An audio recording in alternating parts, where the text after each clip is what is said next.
Hello बच्चों, let's read the question. Consider the following statements about biomedical technologies. Which two of the above statements are correct? Question में बोला है कि नीचे हमें कुछ स्टेटमेंट्स दिए गए हैं जो कि बायोमेडिकल टेक्नोलॉजीज़ के बारे में है।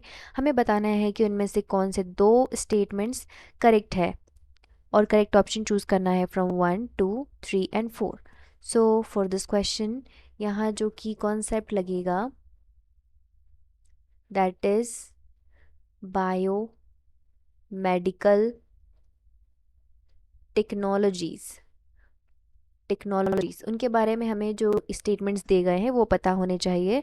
So first statement is during open heart surgery blood is circulated in the heart lung machine. जब हार्ट सर्जरी होती है तो जो नॉर्मल सर्कुलेशन है वो नहीं हो पाता है, जिसकी वजह से एक हार्ट लंग मशीन अटैच की जाती है जो कि नॉर्मल सर्कुलेशन को कंटिन्यू रखे। सो ये स्टेटमेंट सही है। B, blockage in coronary artery is removed by angiography.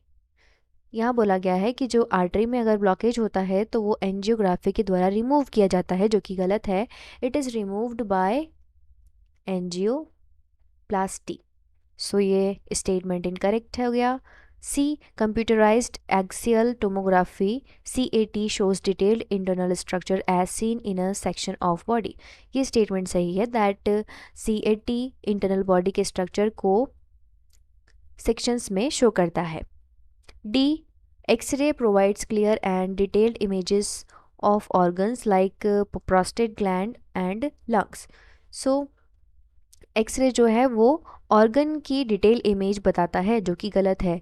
It shows the detail image of the bones. X-ray is for the bones. So ये स्टेटमेंट गलत हो गया। सो हमारे पास करेक्ट स्टेटमेंट कौन से दो हो गए? ए एंड सी। अब ये किस ऑप्शन में दिया हुआ है? Option 1 is A and B, तो B इनकरेक्ट हो गया स्टेटमेंट, सो ऑप्शन को भी इनकरेक्ट करेगा। ऑप्शन 2 भी इसी तरीके से इनकरेक्ट होगा।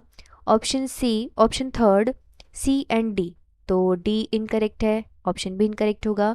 ऑप्शन 4 A एंड C हमारे दोनों करेक्ट स्टेटमेंट इस ऑप्शन में है, इसलिए ये ऑप्शन सही हो जाएगा फॉर दिस क्वेश्चन।